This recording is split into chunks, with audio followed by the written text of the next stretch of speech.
স্বাবলম্বীটা হইল পুরুষ, নিজের বলে নিজের শক্তিতে নিজে দাঁড়াইতে পারে। আর অবলম্বীটা হইল লতা। লতা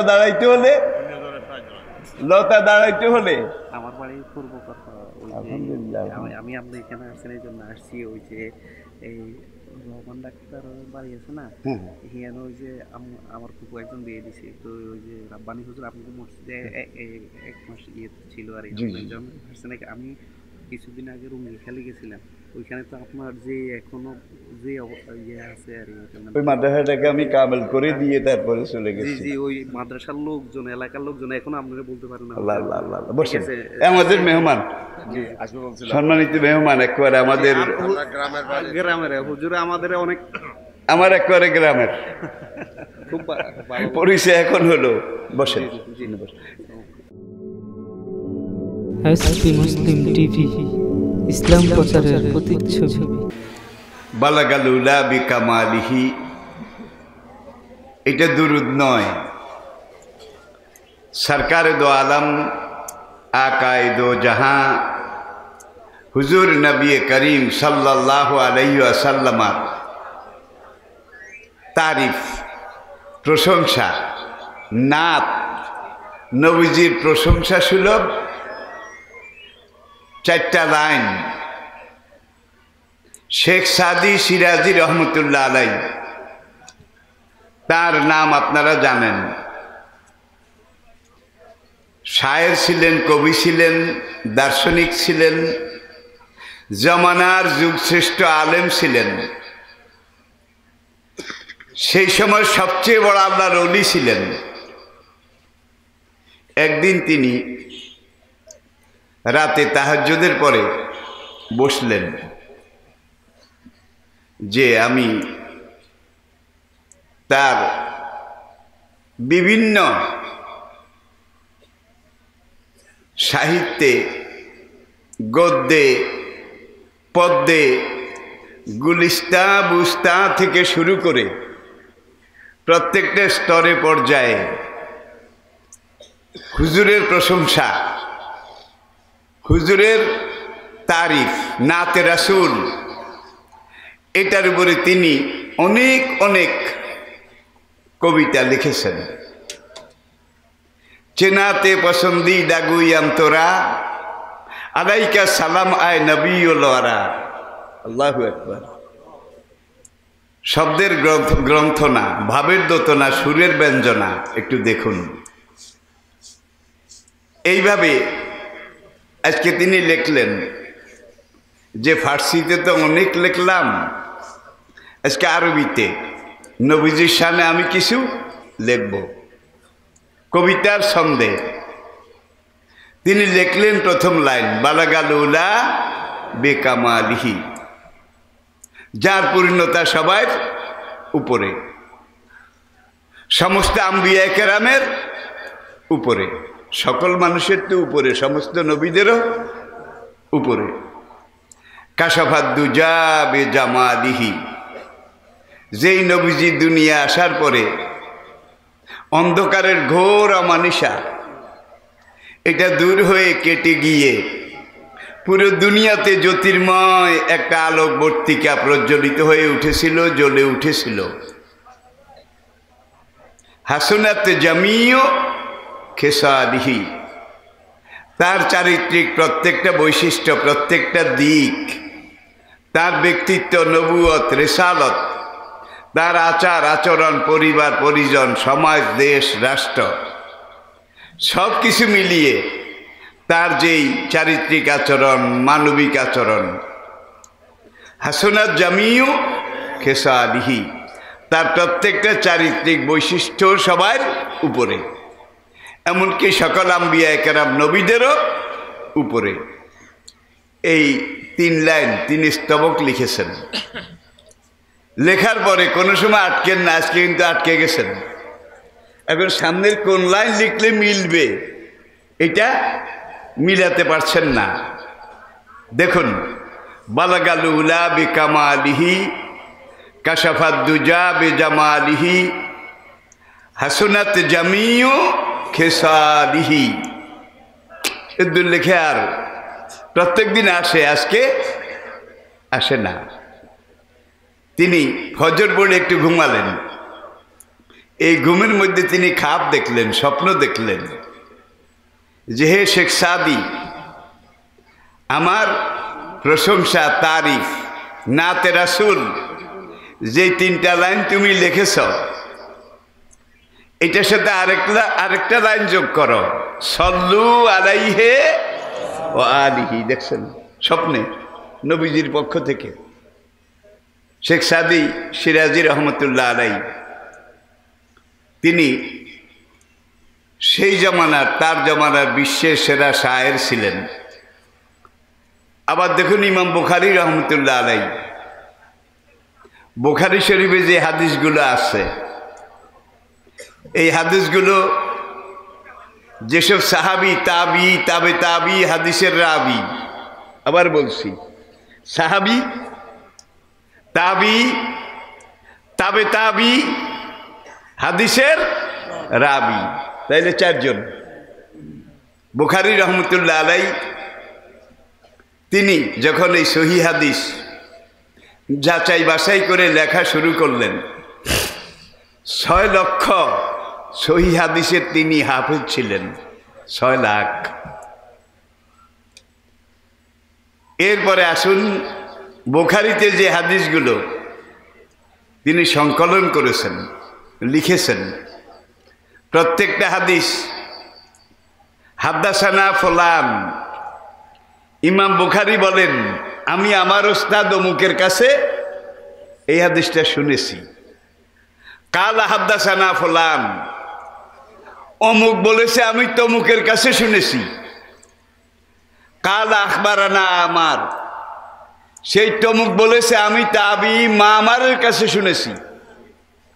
তিনি বলেছেন সামেত ওমর ইবনুল খাত্তাব রাদিয়াল্লাহু তাআলা আনহু কাল, আমি হযরত ওমর রাদিয়াল্লাহু তাআলা আনহুকে এই কথা বলতে শুনেছি।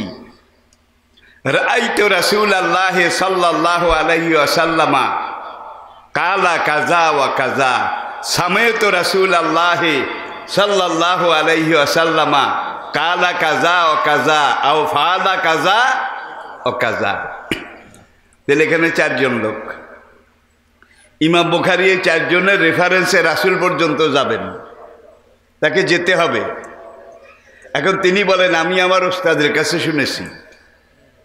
বুখারীর ওস্তাদ বলে আমি অমুকের কাছে, আমার ওস্তাদ তার কাছে শুনেছি। তিনি বলেন আমি তাবি, সাহাবীদের অনুসারী তাবি, মামারের কাছে শুনেছি। মামার বলেছেন আমি ওমর ইবনুল খাত্তাব রাদিয়াল্লাহু তাআলা আনহুর কাছে শুনেছি। এখানে ইমাম বুখারী আর ওখানে রাসূলের পরে হযরত ওমর রাদিয়াল্লাহু তাআলা আনহু, মাঝখানে কিন্তু আরো 3 জন লোক। আমি কি বুঝাতে পেরেছি? মাঝখানে আরো 3 জন। এখন হযরত ওমরের ব্যাপারে তো কিয়ামত পর্যন্ত কারো কোনো সন্দেহ নাই। Man of perfect, man of courtesy Omar রাদিয়াল্লাহু তাআলা আনহু আশারায়ে মুবাশশারা 10 জন, মরণের আগে জান্নাতের খোঁজ খবরই যারা পেয়েছেন তাদের একজন। ওমর রাদিয়াল্লাহু তাআলা আনহু রাসূলের শ্বশুর, আবু বকর রাদিয়াল্লাহু তাআলা আনহু তিনিও নবীজির শ্বশুর। ইসলামের 4 খলিফার প্রথম 2 জন রাসূলের শ্বশুর, আর পরের 2 জন রাসূলের মেয়ে জামাই। পরের 2 জন রাসূলের মেয়ে জামাই ওসমান এবং আলী রাদিয়াল্লাহু তাআলা আনহুমা। এখন উমরের বিশ্বাসযোগ্যতার ব্যাপারে কিয়ামত পর্যন্ত যারা সপক্ষ মুসলমান তারা তো জানে এবং মানে, যারা অমুসলিম কাফের বেঈমান তারা পর্যন্ত হযরত ওমরকে বিশ্বাস করে এবং করবে। মাইকেল এইচ হাস্টের লেখা দি 100 শতমনীষী বইটা বাংলা হয়েছে, বাজারে অ্যাভাইলেবল। এই বইটার সম্পাদনা পরিষদ, লেখক সব কিন্তু ইহুদি এবং খ্রিস্টান। তারা 100 মনীষীর নাম লিখেছে, বিগত দুনিয়ার ইতিহাসের শ্রেষ্ঠ মানব, পরিপূর্ণ মানব। আর মুহাম্মদ সাল্লাল্লাহু আলাইহি সাল্লামের নামটা তারা 1 নম্বরে লিখেছে। এক নম্বরে অন্যরা জিজ্ঞাসা করলো, আপনারা তো ইহুদি, আপনারা তো খ্রিস্টান, আপনাদের উচিত ছিল মূসা অথবা ঈসা, এই দুইজন নবীর কারো নাম এক নম্বরে লেখা, কিন্তু আপনারা আপনাদের নবীর নাম না লেখে ইসলামের নবী, মুসলমানের নবী মুহাম্মদ সাল্লাল্লাহু আলাইহি সাল্লামের নাম এক নম্বরে কেন রাখলেন? তখন সম্পাদনা বোর্ড জবাব দিয়েছিল, যদিও আমরা মুসলমান নই, যদিও আমরা মুহাম্মদ সাল্লাল্লাহু আলাইহি সাল্লামের অনুসারী নই, কিন্তু মুহাম্মদ এমন এক ব্যক্তি, he is the superman of the world, Muhammad is the perfect man of the world. Encyclopaedia Britannica এইভাবে লিখেছে, as a religious teacher, as a founder, as a ruler, as a leader, as a commander, as a lawgiver, as a lawmaker, Muhammad, Allah bless him, is the superman of the world. ধর্মীয় নেতা হিসেবে, রাজনৈতিক নেতা হিসেবে, জাতির একজন গোড়াপত্তন স্থপতি হিসেবে, এজ এ রুলার একজন শাসক হিসাবে, এজ এ কমান্ডার একজন সেনাপতি হিসাবে, এজ এ লগিভার একজন আইনদাতা হিসাবে, এজ এ লমেকার একজন আইন প্রণেতা হিসাবে, এজ এ জাস্টিস একজন ন্যায় বিচারক হিসেবে মোহাম্মদের দিকে যদি আমরা তাকাই, আমরা দেখি হি is the Superman of the world. তিনি জগতের সবার উপরে, তার বৈশিষ্ট্য সবার উপরে। আর কোরআন এই কথাটাই বলেছে, ইন্নাকা লাআলা খুলুকিন আযীম। ওগো বন্ধু আমার, আপনার ভিতরে আমি আল্লাহ রাব্বুল আলামিন এমন বৈশিষ্ট্য, এমন মানুষত্ব, এমন সিরাতের গুণাবলী দিয়েছি, আদম থেকে ঈসা পর্যন্ত যুগে যুগে এক একজন নবীকে এক একটা বৈশিষ্ট্য দিয়েছিলাম, এক একজনকে এক একটা। আর আপনি মুহাম্মদকে আদম থেকে ঈসা পর্যন্ত সকল নবীর সকল বৈশিষ্ট্য, সকল নবীর সকল রিসালত, সকল নবীর সকল গুণাবলী একত্র করে আপনাকে পরিপূর্ণ সাইয়্যিদুল আম্বিয়া, সাইয়্যিদুল মুরসালিন হিসেবে আমি আল্লাহ সৃষ্টি করেছি। শেখ সাদি সিরাজি রহমতুল্লাহ আলাইহি আরেক পর্যায়ে লেখেন, বাদাস খোদা বুজুর্গ তুই কিসায়ে মুখতাসার। হে নবী, আপনার প্রশংসা আমি কি করব, কত করব? সারা দুনিয়া ১,৫০০ বছর পর্যন্ত নবীর সিরত এটা আলোচনা করতেছে না, শুধু বাংলাদেশে, শুধু বাংলা ভাষায়, নাকি সকল দেশে, সকল ভাষায়, শুধু এই যুগে নাকি সকল যুগে? শুধু মুসলমানরা লিখেছে নাকি? নবীর জীবনী মুসলমানরা যা লিখেছে, ইহুদি খ্রিস্টান হিন্দুরা তার চাইতে ১০০ গুণ বেশি লিখেছে। অমুসলিমরা আরো বেশি পর্যালোচনা গবেষণা করেছে। ১,৫০০ বছর পর্যন্ত কোরআনের তাফসিরও মুসলমানরাও করতেছে, লিখতেছে, অমুসলমানরাও করতেছে, লিখতেছে, কিন্তু আজ পর্যন্ত এইটারও কোনো সীমা পরিসীমা খুঁজে পাওয়া যায়নি, কোরআনেরও কোনো সীমানা খুঁজে পাওয়া যায়নি, আর নবীর সিরতেরও কোনো কুল কিনারা খুঁজে পাওয়া যায়নি। দোনোটা সমুদ্র, মহাসাগর, দুনিয়ার সকল সাগর মহাসাগর যত বিশাল হোক, তার একটা কুল আছে, পাড় আছে, কিনারা আছে। কোরআন এমন মহাসমুদ্র যার কুল কিনারা খুঁজে আজ পর্যন্ত পাওয়া যায়নি। নবীজির সিরত, হুসনে খুলক, নবীজির চারিত্রিক বৈশিষ্ট্য, এটারও আজ পর্যন্ত কোনো সীমা পরিসীমা খুঁজে পাওয়া যায়নি। আর এই কোরআনে আল্লাহ পাক নিজে ইরশাদ করেছেন যে দুনিয়ার ৭ সমুদ্র ১৩ নদীর পানি, এগুলো যদি কালি বানানো হয়, দুনিয়ার সকল গাছ কেটে যদি কলম বানানো হয়, দুনিয়ার সকল ধাতু গলিয়ে যদি কলমের নিব বানানো হয়, লানাফেদাল বাহার, সাগর শুকিয়ে যাবে, কালি ফুরিয়ে যাবে, কলম ক্ষয় হয়ে যাবে, কিন্তু এই কোরআনে একটা আয়াতের তাফসীর লিখে দুনিয়ার মানুষ শেষ করতে পারবে না।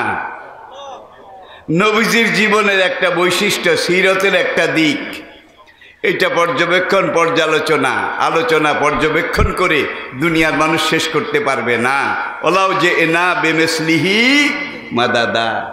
সাগরের পানিকে যদি দ্বিগুণ চতুর্গুণ বহুগুণ করা হয়, বারবার যোগ করা হয়, বারবার কালি শুকিয়ে যাবে, ফুরিয়ে যাবে, শেষ হয়ে যাবে, কিন্তু কোরআনের ব্যাখ্যা এটা লেখে বলে কেউ শেষ করতে পারবে না। তবে মুসলমানের জন্য খুশির খবর আছে। আজকের মডার্ন সায়েন্স, বিজ্ঞানীরা সবাই একমত,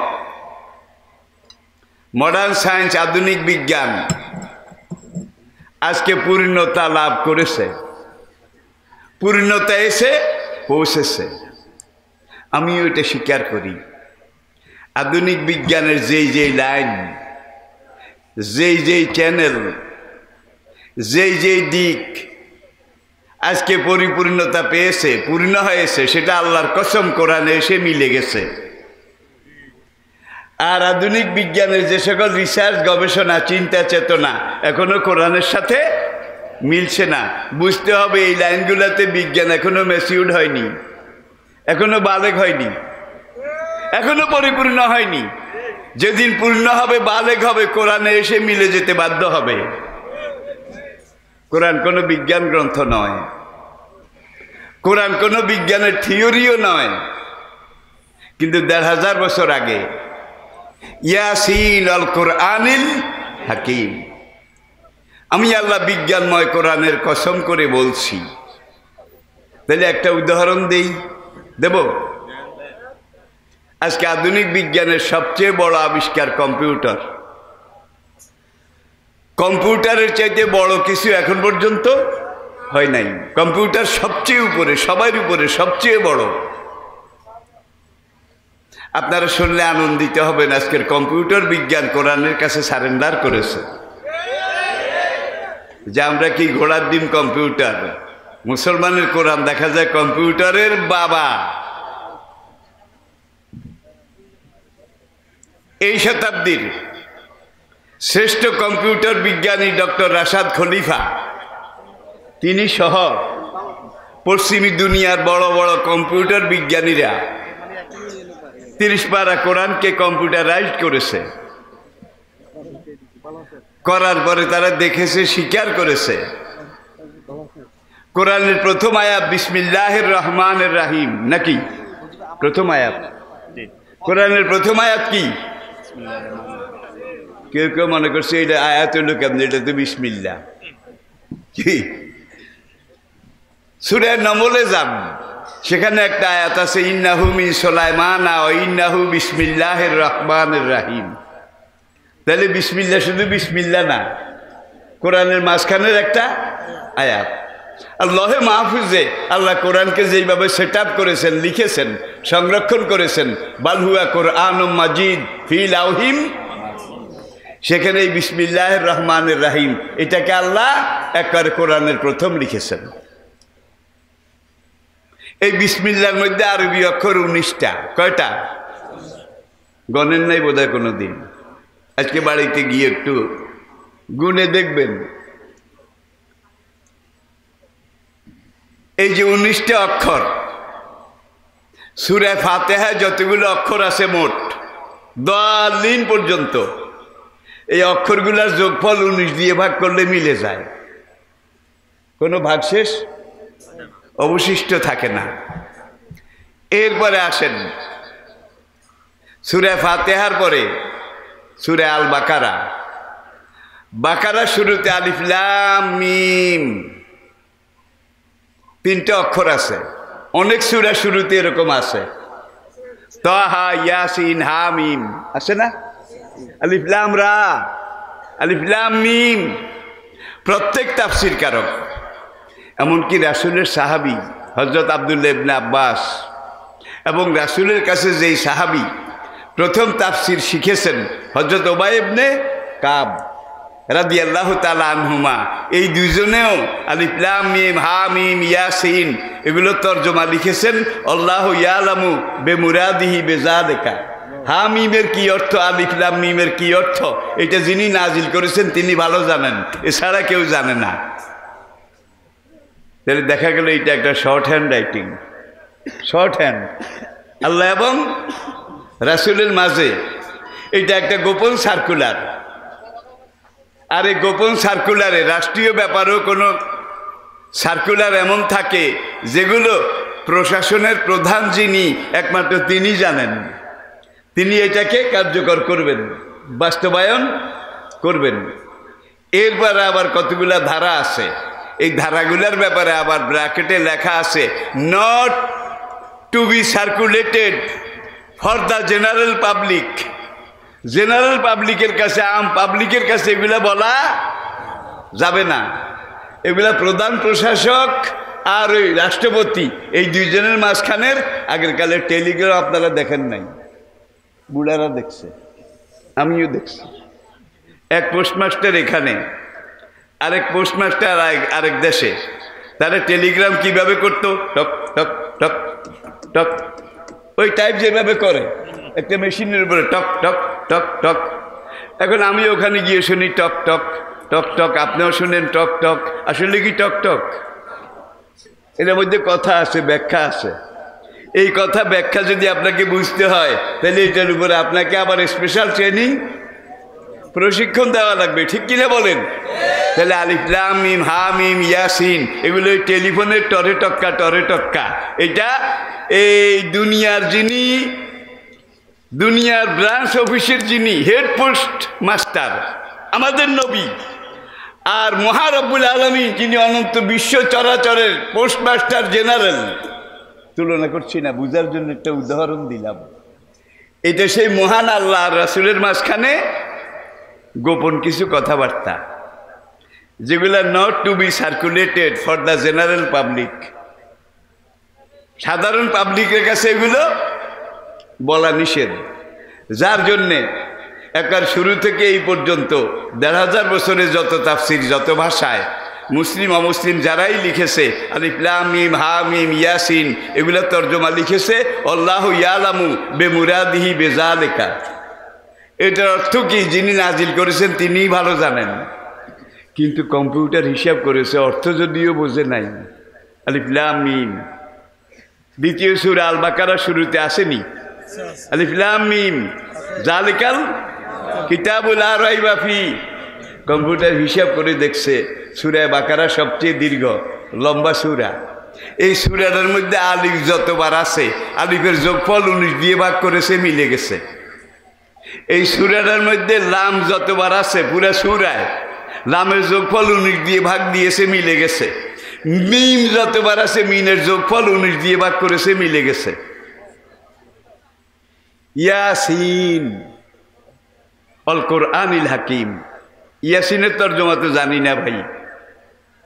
অল কোরআনুল হাকিম, বিজ্ঞানময় কোরআনের কসম করে আমি আল্লাহ বলছি, বিজ্ঞানময় কোরআনের। কোরআন বিজ্ঞান গ্রন্থ নয়, বৈজ্ঞানিক থিওরিও নয়, বিজ্ঞানের দর্শন ফিলোসফিও নয়।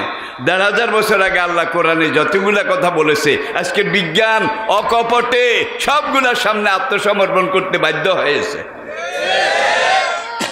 দেখুন একটা উদাহরণ, হুয়াল্লাযী ইউরিকুমুল বারকা খাওফাও ওয়া তামাআ। আবার দেখুন অখালাকনাকুম আজওয়াজা, সূরা নাবা, আমি তোমাদেরকে সৃষ্টি করেছি যুগল হিসাবে, জোড়া হিসাবে। মানুষের মধ্যেও জোড়া আছে, পশু পক্ষী, কীট পতঙ্গ, কি জীবজন্তু, এগুলোর মধ্যেও জোড়া আছে। সূরা ইয়াসিনের আরেক জায়গায় আল্লাহ পাক ইরশাদ করেছেন সুবহানাল্লাযী খালাকাল আজওয়াজা কুল্লাহা, মহিয়ান গরিয়ান অসীম করুণ দয়াবান, বিচার দিনের প্রধান ওই মহান সত্তা যিনি খালাকাল আজওয়াজা কুল্লাহা, জগতের প্রত্যেকটা বস্তুকে তিনি জোড়া হিসাবে সৃষ্টি করেছেন। মিম্মা তুমবেতুল আরদ, জমিন থেকে যেগুলো গাছ লতা বৃক্ষ হিসাবে উঠে, এগুলোর মধ্যেও মুজাক্কার মুআন্নাস আছে, পুলিঙ্গ স্ত্রীলিঙ্গ আছে। ছোট্টকালে বাংলা ব্যাকরণে পড়েছিলাম লিঙ্গান্তর করো, লিঙ্গান্তর। বৃক্ষ পুলিঙ্গ, এটার স্ত্রীলিঙ্গ কিন্তু লতা। আজকাল পোলাপান এগুলো শিখায় না। বৃক্ষ পুলিঙ্গ, লতা স্ত্রীলিঙ্গ। হুয়াল্লাযী, আনসা জান্নাতি মারুসাতি নগায়রা মারুসাত। আমি প্রত্যেকটা কথার সাথে কিন্তু কোরআনের আয়াত বলতেছি, তর্জমা করতে পারছি না, কিন্তু আপনাদেরকে বুঝতে হবে এই কথার সাথে এই আয়াতটা রিলেটেড, সম্পৃক্ত। এই কথার সাথে এই আয়াতটার কথার মিল আছে, রেফারেন্স আছে। মিম্মা তুমবে তুলার, জমিন থেকে যেগুলো উদ্গিরিত হয়, গাছপালা বৃক্ষলতা, এগুলোর মধ্যেও জোড়া আছে। অমিন আনফুসিহিম, জীবন যাদের আছে, প্রাণ যাদের আছে, তাদের মধ্যেও জোড়া আছে। অমিম্মা লা ইয়ালামুন, আর যেগুলো সম্পর্কে তোমরা এখনো জানতে পারোনি সেগুলোর মধ্যেও জোড়া আছে। একদল বিজ্ঞানী এটার উপরে গবেষণা করেছে একাধারে 16 বছর। পশ্চিমী দুনিয়ার পদার্থ বিজ্ঞানী 16 বছর গবেষণার পরে তারা দেখলো, এতদিন পড়ছিলাম উভয়লিঙ্গ হলো কেশো, কেশো উভয়লিঙ্গ। এরপরে বিজ্ঞানীরা কেসের উপরে পরীক্ষা করেছে, পরীক্ষা করার পরে দেখছে উপর দিয়ে কভার একটা, কেসও একটা, কিন্তু ভিতরে অর্ধেক মুজাক্কার অর্ধেক মুআন্নাস, অর্ধেক নর। কেসও একমাত্র প্রাণী যেটার অর্ধেক কেটে ফেললেও মরে না। কারণ কি? বউ গেছে, আমি তো আছি। বিজ্ঞানীরা এখানে এসে আত্মসমর্পণ করতে বাধ্য হয়েছে। কেসু উভয় লিঙ্গ নয়, এটার ভিতরেও মুজাক্কার মুআন্নাস, উপরের কোট একটা, জামা একটা, ভিতরে কিন্তু স্বামী স্ত্রী দুইজন। অমিন আনফুসিহিম অমিম্মা লা ইয়ালামুন, যেগুলো সম্পর্কে তোমরা কিছুই জানো না, সেগুলোর মধ্যেও নেগেটিভ পজিটিভ, মুজাক্কার মুআন্নাস, পুল্লিঙ্গ স্ত্রীলিঙ্গ। আমি এই জোড়া ছাড়া কোনো কিছু সৃষ্টি করিনি। আবার দেখুন, আনসা জান্নাতি মারুসাতি নগায়রা মারুসাত, আমি আল্লাহ দুনিয়ার পাহাড়ে জঙ্গলে 2 রকমের গাছ তৈরি করেছি। এক ধরনের গাছ হইল পুরুষ জাতি, ওরা নিজের শক্তিতে দাঁড়াইতে পারে। আরেক ধরনের গাছ হইল নারী জাতি, ওরা নিজের শক্তিতে দাঁড়াইতে পারে না। দাঁড়াইতে হইলে পুরুষের জড়ানো লাগে, পেছানো লাগে, পুরুষের গায়ে ভর করে টরে কোনো রকম দাঁড়ানো লাগে। নিজে বাড়াবার মতো মেরুদণ্ডের বল, মাজার জোর বেচারাদের নাই। লতা ইসলামের ফৌজদারি আইন, দণ্ডবিধি, সেখানে একজন পুরুষের সাক্ষীর সমান কয় না, 2 নারী। ইসলামের ফৌজদারি আইন, দণ্ডবিধি, জুডিশিয়াল লতে একজন পুরুষ সাক্ষী হিসাবে পাওয়া লাগবে।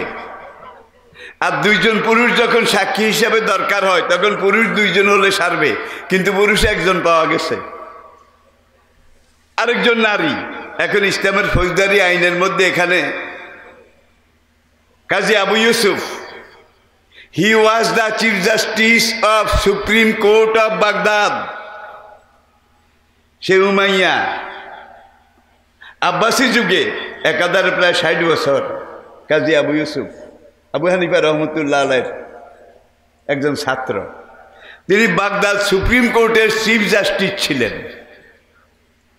তিনি লিখেছেন বিভিন্ন আয়াত হাদিস, এগুলো রেফারেন্স দিয়ে একজন পুরুষ সাক্ষী যদি পাওয়া না যায় তাহলে 2 নারীর সাক্ষী একত্র করলে একজন পুরুষের সাক্ষী হিসাবে এটাকে আদালত গ্রহণ করতে পারে। আবার এটা মনে করবেন না নারী যোগ নারী সমান সমান পুরুষ। 2 নারী যোগ করলে একজন পুরুষ হবে নাকি? দুনিয়া সব নারী যোগ করলে বোধহয় 1 পুরুষ হবে, হবে না? আচ্ছা, বঙ্কিমের কমলাকান্তের দফতর, এইটা যদি আপনারা পড়ে থাকেন, তিনি লিখছেন যে নারী জিনিসটি হইল ভাঙ্গা নারিকেল। নারিকেল, শুকনা নারিকেল খাওয়ার জন্য ছোবড়া আলাদা করে যখন ভাঙ্গা হয়, ভাঙ্গা হওয়ার পরে এইটাই যে 2টা অর্ধেক, এই 2টা অর্ধেককে একত্র করলে একটা নারিকেলের রূপ পাওয়া যায়। যদি একত্র করা না যায় তাহলে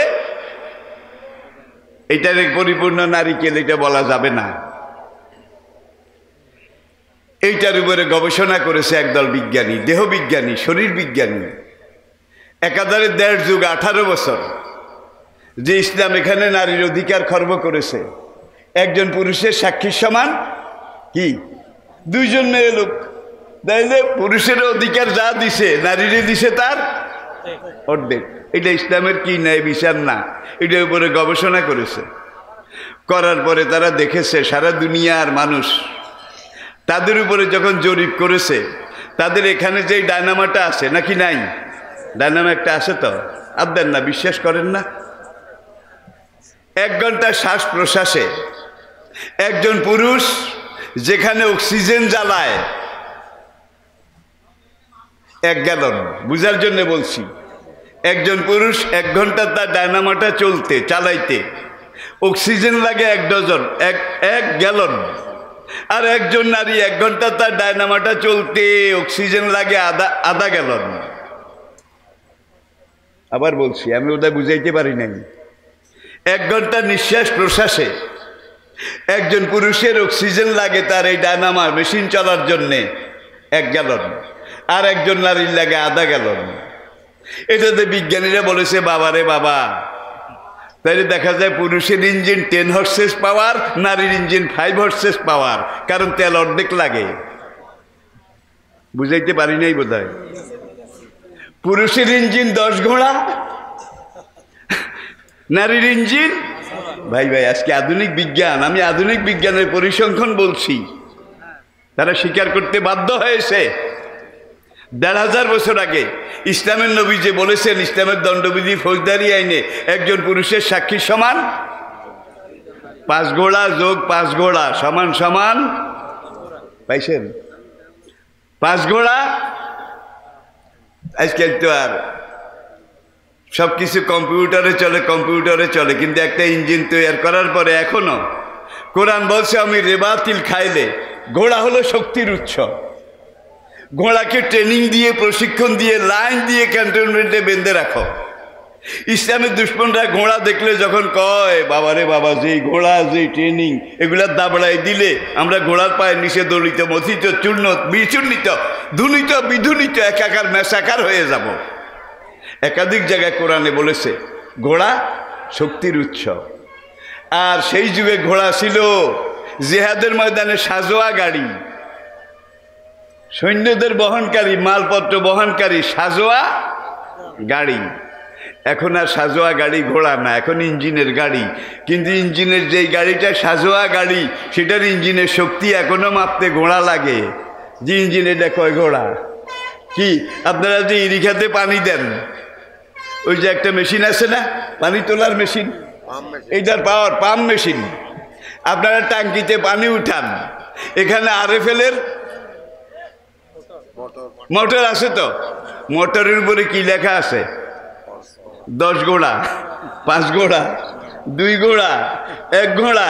যদিও যুদ্ধের ময়দানে ঘোড়া নাই, ঘোড়ার জায়গা ডায়নামা গাড়ি, ইঞ্জিন এগুলো দখল করেছে, কিন্তু ইঞ্জিনের শক্তি মাপতে এখনো ঘোড়া ছাড়া, হর্স পাওয়ার ছাড়া মাপার কোনো যন্ত্র আবিষ্কার হয় নাই।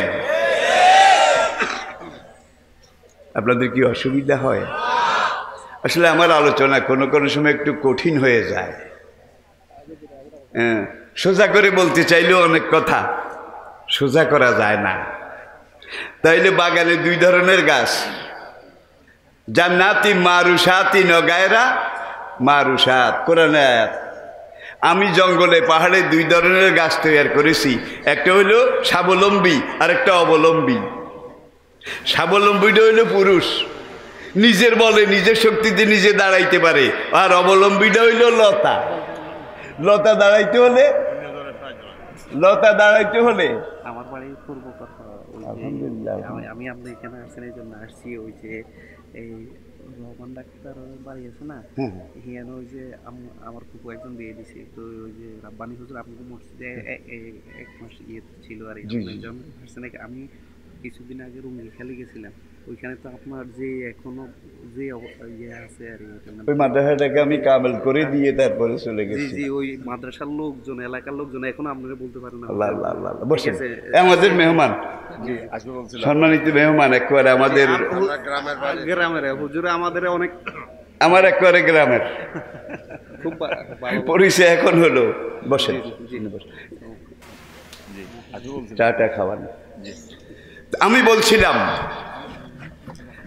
খালাকা জান্নাতিন মারুসাতিন ও গায়রা মারুসাত, বাগানে দুই ধরনের গাছ। আর এর আগের আয়াতে বলেছি সব কিছু আমি জোড়া হিসাবে সৃষ্টি করেছি। তাহলে গাছের মধ্যে জোড়া আছে। বৃক্ষ যেগুলো নিজে দাঁড়াইতে পারে নিজের শক্তিতে সেগুলো পুলিঙ্গ, আর যেগুলো নিজের শরীর শক্তিতে দাঁড়াইতে পারে না, দাঁড়াইতে হইলে বৃক্ষের জড়ানো লাগে, ধরা লাগে, নারী। এখন এই জগতে দেখেন নারী 5 ঘোড়া, পুরুষ 10 ঘোড়া। স্বভাবতই ইঞ্জিন কোনটার পাওয়ার বেশি? তাইলে এখন যেটার পাওয়ার কম, 5 ঘোড়া 1/2 অর্ধেক, সেটাকে দাঁড়াইতে হলে টিকতে হলে যেটা 10 ঘোড়া সেটার সাথে ম্যানেজ করে আপোষ করে মিলেমিশে যদি দাঁড়ায় তাইলে অস্তিত্ব ঐতিহ্য সব ঠিক থাকবে। ঠিক কিনা বলেন? লতারা যতদিন কোরআনের এই থিওরি মেনে চলেছে, লতাদের অস্তিত্ব এটা ভালো ছিল, সতীত্ব ভালো ছিল। লতারা ধর্ষিতা হয় নাই, লতারা রক্তে রঞ্জিতা হয় নাই, লতারা অধপতিত ঘৃণিত ধিকৃত হয় নাই। একদল পাগলা টেকনিশিয়ান বাইর হইল, ওরা কইল জাগো জাগো লতার গোষ্ঠী জাগো, হ্যাঁ পুরুষের অধীনে আর থাকবো না। আর রেজালো কাওয়ামুন আলান নিসা, আল্লাহু আকবার, পুরুষের আশ্রয় আর থাকবো না। আমরা লতারা ভিন্ন ভিন্ন নিজের শক্তিতে নিজেরা দাঁড়াবো। এখন দাঁড়ায়, এই দিক থেকে বাতাস এসেছে এই দিকে পড়েছে, এই দিক থেকে বাতাস এসে এই দিকে পড়েছে, একটা গোল্লা বাতাস এসেছে সব ছিঁড়ে বিড়ে নিয়ে গেছে। এবার গোড়ায় দূর আছে, এটার নাম হইল মরি হায় রে হায়, শেষ বয়সে দাদা আমার তালের ডিঙ্গা ভাই। দলিতা মথিতা ধর্ষিতা রক্তে রঞ্জিতা। আজকে সমাজে এত ধর্ষণ কেন? আজকে সমাজে এত রকমের এত কিছু কেন? যত আইন করা হচ্ছে, সংসদে এত চিল্লাফাল্লা করে আইন করা হইল, যারা এইভাবে ধর্ষণ করবে নির্যাতন করবে তাদেরকে ফাঁসি। আর ফাঁসির আইন এইটাও সংসদে পাশ হয়েছে, কিন্তু ধর্ষণ কমে গেছে, ঠিক না? কি এগুলো দিয়ে কিছু হবে না, আল্লাহর আইনের কাছে যাওয়া লাগবে। বলবো বলবো অ্যাটেনশন প্লিজ। আর জানিয়া তো জানি, অবিবাহিত জেনাকার যুবক আর অবিবাহিতা জেনাকারিনী নারী, ওলামায়ে কেরাম আছেন। আর জানিয়া তো জানি, অবিবাহিত পুরুষ আর অবিবাহিতা নারী, এজা জানাইয়া এরা যদি জেনা করে, ব্যভিচার করে, ফাজলে দুকুল্লা ওয়াহিদি মিনহুমা মেয়াতা জালদা, কোরআনের ফৌজদারি আইন, দণ্ডবিধি। তাদের এক একজনকে 100 দৌড়া করে মারো। কত? 100 দৌড়া। তখন দৌড়া ছিল চামড়ার তৈরি। হযরত ওমরের দৌড়ার নাম শুনলে রোম পারস্য দুইটা সুপার পাওয়ার থর থর করে কেঁপে উঠত। বাবারে বাবা, ওমরের দৌড়া এটা যে খাইছে পাইছে, আর বুঝছে জিনিসটা কি। এখন এদেরকে 100 দৌড়া করে মারো, শাস্তি দাও, দৈহিক শাস্তি। এরপরে তাদেরকে তওবা করাও, পারফেক্ট করো। যত বড় গুনাহ হোক তওবা করলে আল্লাহ মাফ করে দেয় নাকি? এরপরের আয়াত দেখুন, আযানি লা ইয়ানকিহু ইল্লা যানিয়াতান আও মুশরিকাতান।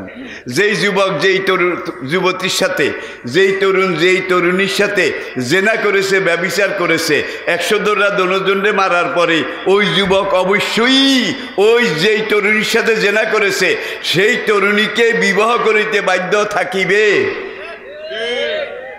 এখানে কিন্তু ফিলোসফি আছে। আমাদের দেশে বলা হয় এটো এটো আইডা, আপনারা কি বলেন? ওই যে খাইয়া টাইয়া কিছু আইডা আইডা। আরে বেটা, তোর কাছে ভালো লাগছে মেয়েটা, এই জন্য তুই তার কাছে গেছ, তার সাথে জেনা করেছ। তুই যখন একবার জেনা করেছিস ওই মেয়েটা তোর আইডা হয়ে গেছে। এখন তোর আইনটা এইটা অন্য কোনো স্বাধীন চরিত্রবান মুসলমানের জন্য আমি জায়েজ রাখি নাই। তোর আইনটা তুই অবশ্যই খাইতে বাধ্য থাকবি।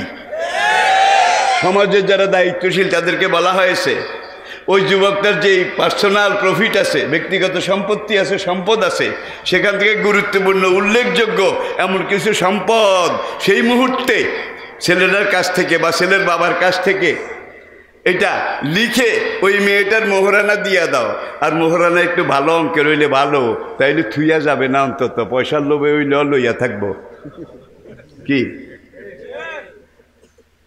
আবার দেখুন, আর শাইখ ও আর শাইখাতে যা জানাইয়া আরেক আয়াত, বিবাহিত নর আর বিবাহিতা নারী, আর শায়েখও ও শায়েখাত, বিবাহিত পুরুষ আর বিবাহিতা নারী, এজা জানাইয়া এরা যদি জেনা করে ফারজেমুহুমা নাকালাম মিনাল্লাহ, তাদেরকে কমর পর্যন্ত গেড়ে পাথর মেরে তাদেরকে শেষ করে দাও, মাথার মগজ উড়িয়ে দাও।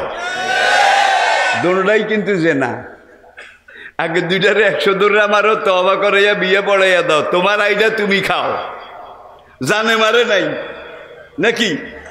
আর এই শেষের দুইটা বিবাহিত, এরা যখন জেনা করেছে কমর পর্যন্ত গেড়ে ফারজেমুহুমা নাকালাম মিনাল্লাহ, পাথর মেরে মগজ জুড়িয়ে দেয়। রাসূলের আমলেও এরকম বিচার হয়েছে, সাহাবাদের আমলেও হয়েছে। এখন কাম কিন্তু দোনোটা এক, জেনা। আগে দুজনের বিচারটা একটু কি নরম, শেষের দুজনের বিচার বাইরে ভাই কঠিন, যে কোন কঠিন, এখন জীবনে শেষ। কারণ কি? একই জেনা, বিচার দুই রকম। দেখে এটার ভিতরে কত বড় ফিলোসফি। আগে দুইটা ছিল অভাবসোর, আগে দুইটা অভাবসোর,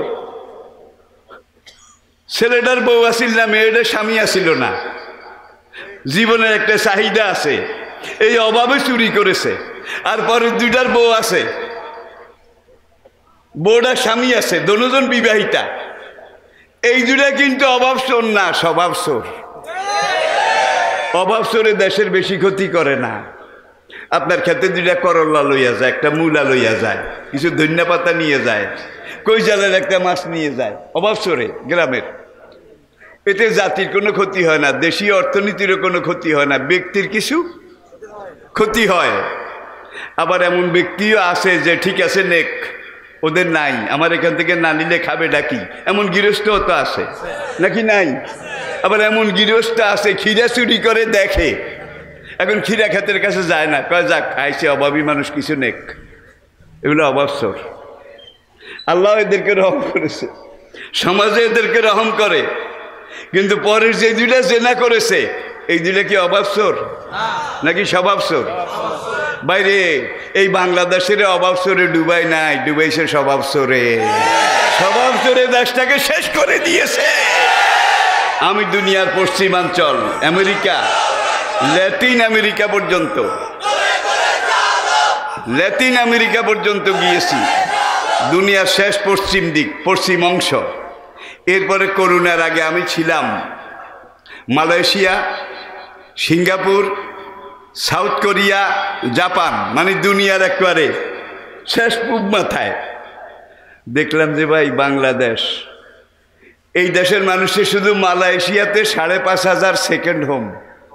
সেকেন্ড হোম বুঝেন কি? দ্বিতীয় বাড়ি, সেকেন্ড হোম। জাপানে একটা বাড়ি করতে যে ভাই কত টাকা লাগে, এটা আমি হিসাব দিতে পারবো না। সেখানে লিভিং কস্ট এত বেশি, সেখানে হাজার হাজার বাংলাদেশিদের বাড়ি। এরা একজনও কিন্তু অভাবসোর না, সব স্বভাবসোর। 1 মাস চাকরি করে বেতন পায় 30,000 40,000, কিন্তু এখন সে যেই বাড়ি সেখানে করেছে, দেখা যায় তার 14 গোষ্ঠীও যদি এই পোস্টে 14,000 বছর চাকরি করে, এত টাকা বাইর হবে না। এখন কি করলো? কলমের খোসায়, এসি রুমে বসে কলমের খোসায় লক্ষ কোটি টাকা দেশ থেকে পাচার করে নিয়ে গেছে। এরা সব স্বভাবসোর। এখন আমরা কোরআনের আইনের কথা কইলে স্বভাবসোরেরা আগে চিল্লায়। এখন যদি কোরআনের আইন হয়, আর হুজুরা তাফসীর করতে এসে কোরআনের আইনের কথা কয়, তাইলে আগে আমাকে ঠিক কিনা বলে ভাই? এখন ওয়াজটা করবো কোনখান দিয়ে? তবে ইসলামের কথা এটা বলা লাগবে নাকি? এরপরে আসেন, আপনার বাড়ির সামনে, ঘরের সামনে একটা জমি আছে, ওটা আপনার আশা ভরসার প্রতীক। ওখানে তরকারি হয়, এটা হয়, সেটা হয়, কিছু সবজি হয়।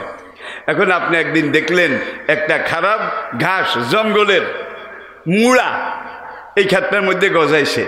এখন আপনি যদি দায়িত্বশীল ক্ষেতের মালিক হন, আপনার দায়িত্ব কি? ঘাসের ইডারে আগে কোদাল মার, খন্তা মার, এমন ভাবে উড়া যাতে একটা শিকড়ও না থাকে। কালা নূহ রব্বে লা তাজার আলাল আরদি মিনাল কাফিরিনা দাইয়ারা। আল্লাহ এমন ভাবে পাইকারি অপারেশন করো, কাফের বেঈমান এই জীবিতটা প্যাডেরটা যেটা কোলে আসে সেইটা সবগুলারে পাইকারিভাবে একবারে মূল সুদ্ধা তুমি নির্মূল করে দাও।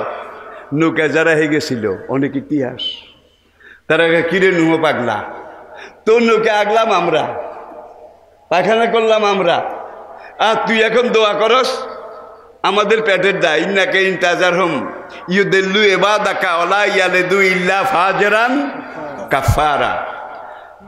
যখন এই কথা বলেছে নুহের খোদা আয়াতের পরের অংশ নাজিল করে কয় নুহ তোমার নৌকা যেগুলা পায়খানা করেছে এগুলা ছিল কাফের, আর এই কাফের ঘরে যেগুলা ছোট আছে বড় হয় নাই, আর কাফের বউদের পেটে যেগুলা আছে এগুলা বাইর হয়ে আসলে এগুলা কাফের হবে না, কাফারা ইসমে ফাইল মোবালাগা, এগুলা জীবিত থাকলে টিকে থাকলে বেঁচে থাকলে হবে কাফের দি গেরেট।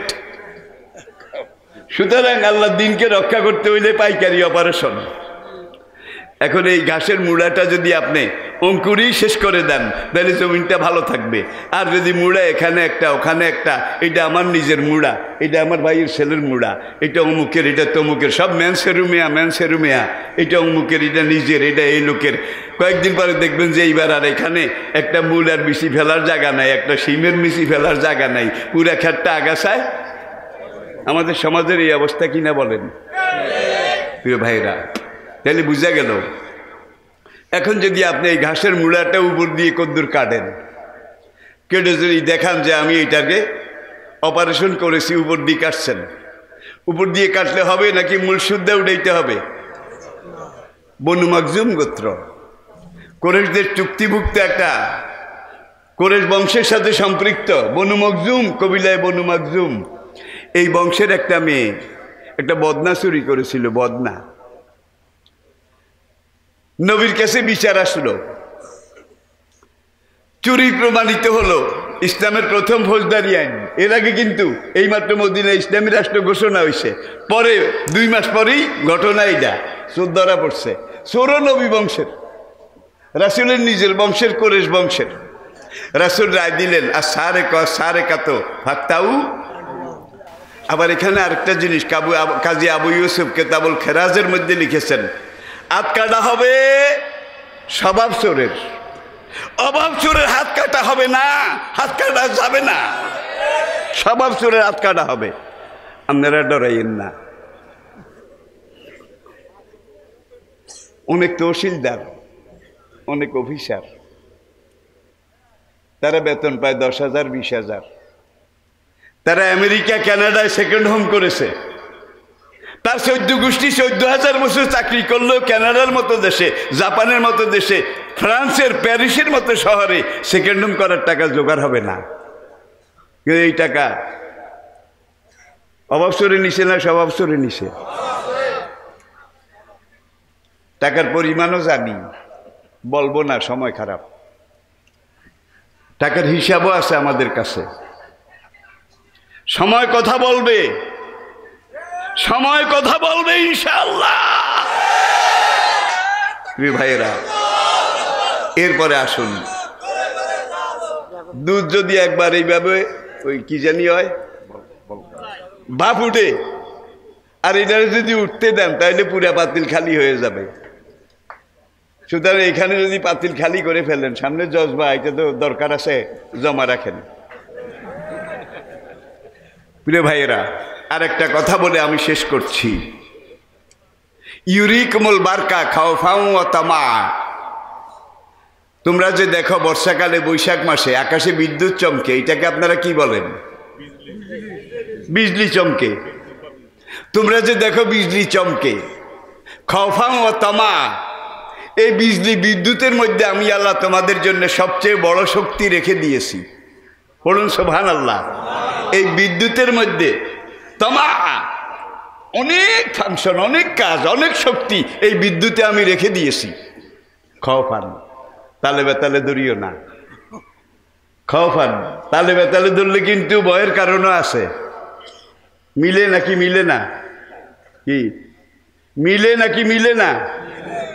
বিদ্যুতের মধ্যে অনেক লাভ, অনেক উপকার। লাইট জ্বালাইতে হবে, ফ্যান ঘুরাইতে হবে, মাইক বাজাতে হবে, জেনারেটর চালাইতে হবে, যত ফাংশন কলকবজা চালাতে হবে, শহর আলোকিত করতে হবে, ঠিক কিনা বলেন? তবে সাবধানে ধরতে হবে। খওফ আন, তালে বেতালে ধরলে কিন্তু জানের খওফ আছে, মরার ডর আছে। বিদ্যুতের ধর্ম যে খ্রিস্টান বিজ্ঞানী আবিষ্কার করেছেন, আপনারা পড়েন, বাজারে বই আছে, বেঞ্জামিন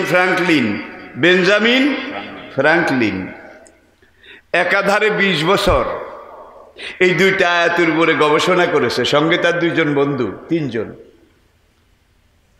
ইয়াকাদুল বারকু ইয়াখতাফু আবসারাহুম, বিদ্যুতের ধর্ম। ইউরিকুমুল বারকা খাওফাও ও তামা, এই বিদ্যুতের মধ্যে আমি তোমাদের জন্য এই শক্তি রেখে দিয়েছি। অখালাকনাকুম আজওয়াজা, খালাকাল আজওয়াজা কুল্লাহা, দুনিয়াতে কোনো জিনিস এমন নাই যেটাকে আমি আল্লাহ জোড়া হিসাবে সৃষ্টি করি নাই। বিজ্ঞানীরা এটা পরীক্ষা করতে গিয়ে পায়ের নিচের একটা বালিকণা, বালু পায়ের নিচের একটা বালু, বুঝাতে পেরেছি, বালিকণা, এটাকে ধুয়ে টুয়ে পরিষ্কার করে সূক্ষ্ম, অতি সূক্ষ্ম ছুরি, ব্লেড, রেজার বানিয়েছে। তারপরে এই বালুটাকে কেটে কেটে টুকরা করে 10 লক্ষ ভাগ করেছে। এটাকে সরে আকাইদে নসফির মধ্যে পড়েছেন, জুজে লা ইয়াতাজাজ্জা, পদার্থের কর্তৃত্ব খণ্ডিত সর্বশেষ ক্ষুদ্রতম অংশ। বিজ্ঞানীরা এটার নাম দিয়েছে অটম, অণু। আর এই অণু দেখার জন্য যে বীক্ষণ, যে যন্ত্র, এটার নাম অণুবীক্ষণ। নামটা এমনি হয় নাই ভাই। এইবার তারা 10 লক্ষ ভাগ করার পরে দেখে যে মুজাক্কার মুয়ান্নাস। এইবার সবগুলো দেওয়া যায় মিক্সার, পুরুষও আছে নারীও আছে। এখন যে 10 লক্ষ টুকরার এক টুকরার মধ্যে কি আছে এটা দেখ, কার তো কাটন যায় না। 10 লক্ষ টুকরা করছেন, আর চিকন ব্লেড কেমনে পাবেন? বানাস না। আরো গবেষণা করে আরো সূক্ষ্ম, আরো চিকন ব্লেড বের করে এই অণু, অটম, এই 10 লক্ষ ভাগের 1 ভাগ এই বালুকণাকে মাঝখান দিয়ে আবার কেটে দেখে যে অর্ধেক মুজাক্কার অর্ধেক মুয়ান্নাস। আল্লাহু আকবার।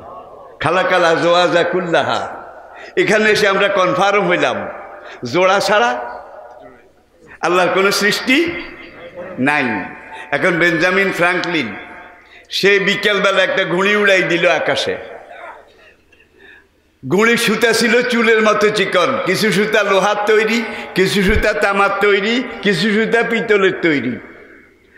আর এই নাডাইটা ছিল লোহার তৈরি, নাডাই, ওই যে ঘুড়ি উড়ায় নাটাই, যেটা দিয়ে কন্ট্রোল করে, ছাড়ে আবার আনে। ধ্রিম করে বিদ্যুৎ চমক শুরু হয়ে গেছে। হঠাৎ একটা বিদ্যুতের ঝলক এসে বেঞ্জামিন ফ্রাঙ্কলিনের ঘুড়ির সুতাতে হিট করলো। হিট করার সঙ্গে সঙ্গে পুরো সুতাটা ইলেকট্রিফাইড, বিদ্যুতায়িত হয়ে গেল। নাডাইটা আসিল লোহার, এরা আরো খাইছে। সুতাতে ইলেকট্রিফাইড, বিদ্যুতায়িত হয়েছে। এবার নাডাইয়ের মধ্যে বিদ্যুৎ ঢুকে এখন ফ্রাঙ্কলিন যে আসারে শুরু করেছে, হিট করা শুরু করেছে, ফেলে দিয়ে দিছে দৌড়। বন্ধুরা কি হয়েছে? বাইরে পাইছিলাম, হ্যান্ডাম আছে, হ্যান্ডাম। নোয়াখালী, চট্টগ্রামের লোকেরা, কুমিল্লার লোকেরা হ্যান্ডাম, মানে নিরঙ্কুশ শক্তি। বাইরে যদি ছেড়ে দিয়ে দৌড় না দিতাম তাহলে আমারে খাই হারাইতো। এটা হলো কোরআনের ইউরিকুমুল বারকা খাওফাও ও তামা। বিদ্যুতের শক্তি আছে, তামা আছে, কিন্তু বেতালে ধরলে খওফ আছে। বিদ্যুতের ধর্ম ১,৫০০ বছর আগে। এরপরে তারা আবার বসলো, আরো গবেষণা কর। বুঝা গেছে এই ধাতুর ভিতর দিয়ে, সুতার মতো ধাতু, তার, চিকন তারের ভিতর দিয়ে বিদ্যুৎকে আনা নেওয়া করা যায়। এখন এই বিদ্যুতের মধ্যে আবার 2টা অংশ আছে, অর্ধেক মুজাক্কার অর্ধেক মুয়ান্নাস, নেগেটিভ ইলেকট্রন, প্রোটন। আছে না নাই? এখন দেখেন তারা এইবার কয়, এক কাম কর, পুরুষটারও পর্দার ভিতরে ঢুকা, মহিলাটারও পর্দার ভিতরে ঢুকা। আপনার মাথার উপরে যেই তার, ঘরের যে ফ্যানের তার, এই তারটারে খোলেন, ভিতরে আরো 2টা চিকন তার পাবেন। কি কভারিংয়ের ভিতরে আরো 2টা চিকন তার। এই তার 2টা খোলা নাকি হেজাব পরা? খোলা নাকি হেজাব পরা? হেজাব, বোরকা, ঢাকনা, কভার্ড। এমনভাবে কভারিং করেছে একজন আরেকজনের চুলের টিকিও যেন না দেখে। সমাজে কিন্তু পাশাপাশি আছে, একটা আরেকটাকে পেঁচাইয়া রয়েছে, জড়াইয়া রয়েছে, কিন্তু দেখার সুযোগ নাই। আছে দেখার সুযোগ আছে? আছে। জেনারেটর থেকে দুইটা জিনিস জন্ম নিয়েছে, একটা নেগেটিভ একটা পজিটিভ, একটা মুজাক্কার আর একটা মুআন্নাস। একত্রে তারা লাইনে এসেছে, জীবন যুদ্ধে জীবন পথে তারা সামনে এগুচ্ছে। সমাজে পাশাপাশি আছে কিন্তু দেখা দেখি সুযোগ নাই। এইবার আপনি মাইকটা বাজাবেন, ফ্যানটা ঘুরাবেন, জেনারেটরটা চালাবেন। এখন আল্লাহর বিজ্ঞান হলো হুন্না লেবাসুল লাকুম আনতুম লেবাসুল লাহুন্না। এই যে দুইটা নেগেটিভ পজিটিভ, কুমার কুমারী, তরুণ তরুণী, যুবক যুবতী, পাত্র পাত্রী সমাজে পাশাপাশি ছিল কিন্তু দেখার সুযোগ ছিল না। ইসলামের পর্দা কত সাইন্টিফিক। এইবার এই দুজনের বিয়া পড়াও, নেগেটিভ পজিটিভ দুজনের বিয়া পড়াইলে মাইকও বাজবে, দুইজনের মিলন ঘটাইলে লাইটও জ্বলবে। নেগেটিভ পজিটিভ দুইজনকে বৈধভাবে মিলাইয়া দিলে জেনারেটরও চলবে, সংসারও চলবে, সভ্যতাও এগুবে। কিভাবে বিয়া পড়াইবেন? নবী কয় বিয়া পড়ানোর আগে বর আর কনে একজন আরেকজনকে দেখে নেওয়া সুন্নত। কি দেখে নেওয়া সুন্নত? এক কাম কর, সারা গায়ের কভার খুলিস না, শুধু মুখের ঘুমটা খোল। মুখের বউডারও খোল, পোলাডারও খোল, পাত্র পাত্রী দুটার মুখের ডাকনা খুলছে। খোলার পরে তোদের দুজনের বিয়ে দেওয়াইতে চাই। একটা নতুন শক্তি, একটা নতুন সভ্যতা, একটা নতুন জেনারেশন, এটা পাওয়ার আশায় তোদের দুইজনকে মিলাইতে চাই। এইবার কয় ছেলেটারে জিজ্ঞাসা করে তুই কি রাজি? টেস্টার দিয়া রাজি, রাজি, তুই রাজি? কয়জন পাওয়া গেছে? বিয়া পড়া, বিয়া পড়া। এইবার দেখেন এই পর্যন্ত এসেছে দুইজন ভিন্ন ভিন্ন, কারোর সাথে কারো দেখা নাই। এইবার একজন আরেকজনকে এমনভাবে জড়াই ধরেছে, হুন্না লেবাসুল লাকুম ওয়া আনতুম লেবাসুল লাহুন্না। আল্লাহু আকবার! কি সাইন্টিফিক রে বাবা! নর আর নারী, স্বামী স্ত্রী দুইজনের মাঝখানে কোনো পর্দা নাই, একজন আরেকজনের সাথে এইভাবে মিলে থাকবে। সভ্যতা ঘটছে, মাইক বাজছে, লাইট জ্বলছে, জেনারেটর ঘুরছে, কলকবজা এগুলো এগোচ্ছে, ঠিক কিনা বলেন? নেগেটিভ পজিটিভের বৈধ মিলন। একদল পাগলা টেকনিশিয়ান, একদল পাগলা ইলেকট্রিশিয়ান বাইরেছে মধ্যযুগে 17 শতাব্দীতে। এরা বাড়িয়ে কয় মনের পর্দা বড় পর্দা। মন ঠিক তো সব ঠিক, মনের পর্দা আসল পর্দা। কয়েক কাম কর, এই দুইজনের মধ্যে গাড়ে গাড়ে দেখা করা, নেগেটিভ আর পজিটিভ বিদ্যুতের। ভাই এটার ভিতরে দুইটা আছে, কিন্তু এটার ভিতরে আছে, এটার ভিতরে আছে দুইটা ছাড়া। এই যে দেখেন এই দুইটা দেখাও যায় প্রায়, এই দুইটা আসে না, দেখা দেখি সুযোগ আছে। এখানে আসছেন বিয়ার লগে একজন একজনে ধরছে, এমন ধারা ধরছে মরার আগে আর সাড়াসাড়ি নাই। এটি হলো স্বামী স্ত্রীর মধুর মিলন, দাম্পত্য জীবন। এখান থেকে আরেকটা খাঁটি পরীক্ষিত আল্লাহর জমিনে আরেকটা জেনারেশন তৈরি হবে, আরেকটা সভ্যতার সামনে যাবে, নেক্সট জেনারেশন এখান থেকে আসবে, এই বৈধ মিলন থেকে।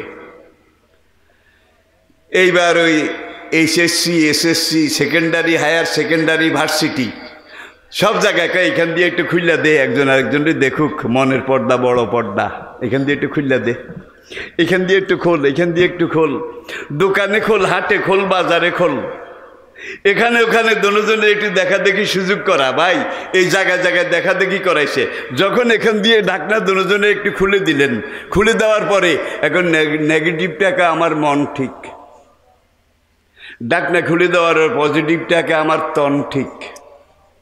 আমরা খেয়ানত করি না, আমরা ওইসব আকাম কুকামের মধ্যে নাই। এই কথা বলে দুজন সবর করে চুপ করে থাকবে, ঠিক না? জোরে কন, সেই ঢাকনা খোলেন না, খুলতে দেরি। যখনই একজন আরেকজনকে দেখবে, দেখার সঙ্গে সঙ্গে টিজিং শুরু হয়ে যাবে। একজন নাচবে, আরেকজন শীষ দেবে, আরেকজন গাইবে, আরেকজন লারে লপ্পা হারে টপ্পা, এটা করতে করতে ছট ছট ছট কয়েকবার টিজিং ধর্ষণ, এগুলা করার পরে ফায়ার হইছে, ফায়ার হওয়ার পরে আগুন জ্বলে উঠছে, আগুন জ্বলে পুরা প্যান্ডেল, পুরা ঘর জ্বলে গেছে, পুরা সভ্যতা জ্বলে গেছে। প্রাচীন গ্রিক সভ্যতা এইভাবে জ্বলেছে, ব্যাবিলনীয় সভ্যতা এইভাবে জ্বলেছে, আসিরীয় সভ্যতা এইভাবে জ্বলেছে। যুগে যুগে দুনিয়ার ইতিহাস সাক্ষী, মহাকালের ইতিহাস সাক্ষী। এখন পথে পথে মিলাইতে দেখা করাইতে আনছেন আর কি, নেগেটিভ পজিটিভ দুজনের টিচিং করতে করতে এইবার এখানে এনে ওই আগের মতো বিয়া পড়াইবেন। কয়ে রে মুখের ডাকনা খোল, বিয়া পড়াবো তো পাত্রপাত্রী একজন আরেকজনকে দেখে নেক, এখন মুখের ডাকনা খুলছে। ভাই এখানে ডাকনা খুললে লাভ কি? পথে পথে তো পুরা ডাকনাই খোলা আসিল।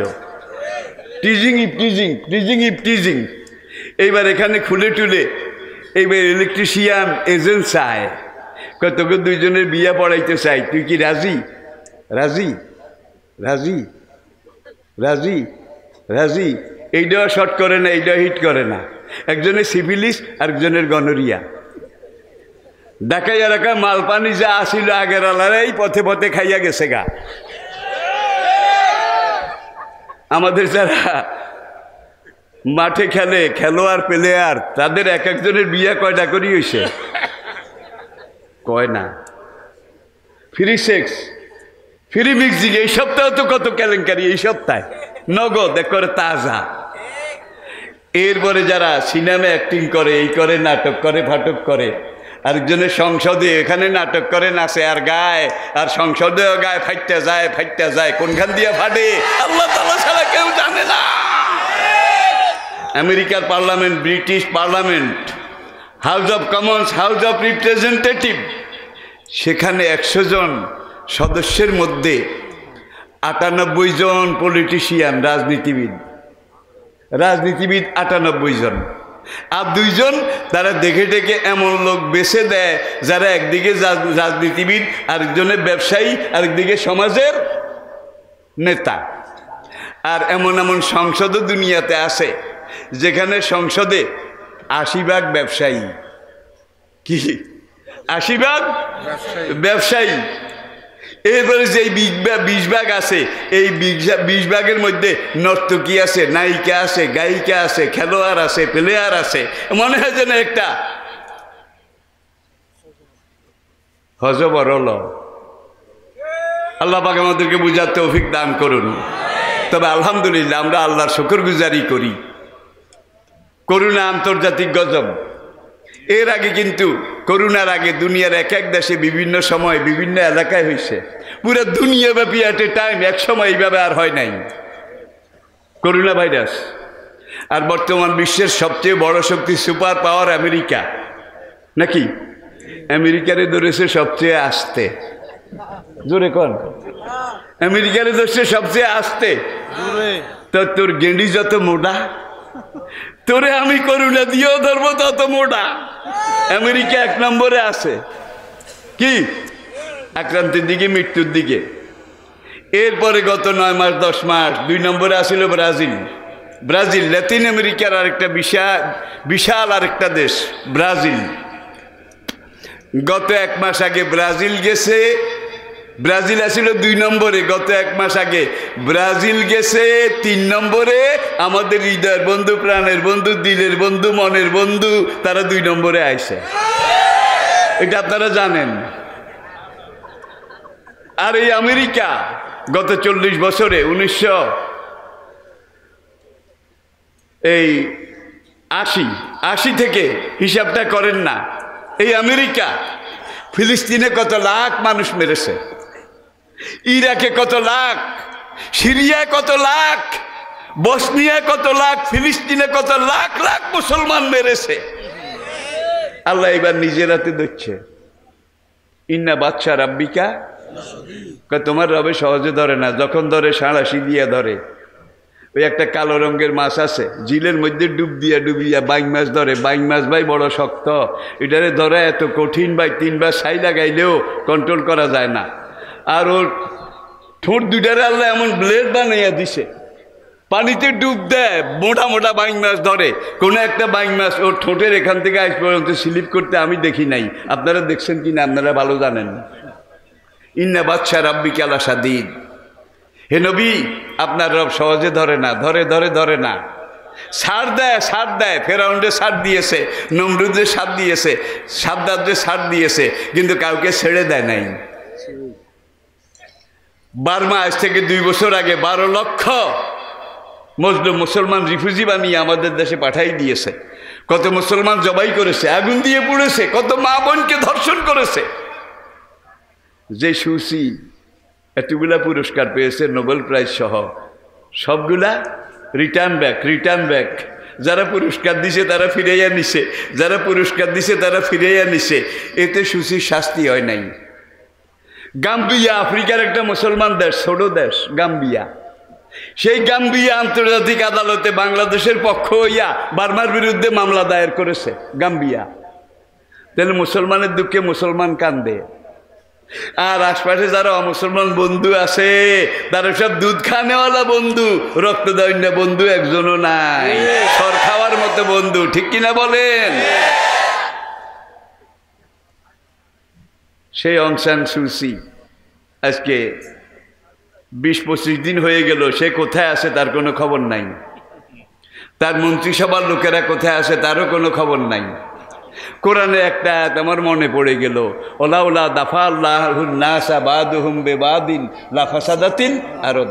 আমি আল্লাহ যুগে যুগে একদল মানুষ দিয়া আরেক দল মানুষের যদি সাইজ না করতাম, তাইলে আমার জমিন বরবাদ করে ফেলতো। তাইলে মানুষ দিয়া মানুষের সাইজ করে নাকি করে না? করে না? আল্লাহ যুগে যুগে এইটাও করেছে। আর ভারতে কত মুসলমান রাস্তায় পিটাইয়া মেরেছে, এখনো মারে। এই বেলা হারামজাদা, তুই গরু খাইছ, কয় তোর এখান থেকে গোমাংসের গন্ধ।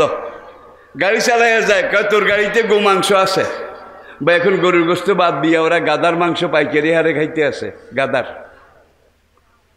গরুর গোস্তের কেজি সেখানে 400 রুপি, আর গাদার গোস্তের কেজি 1000 রুপি। এখন গাদা খায়, গরু খাইতে খাইতে এখন বেতা লইয়া গেছে।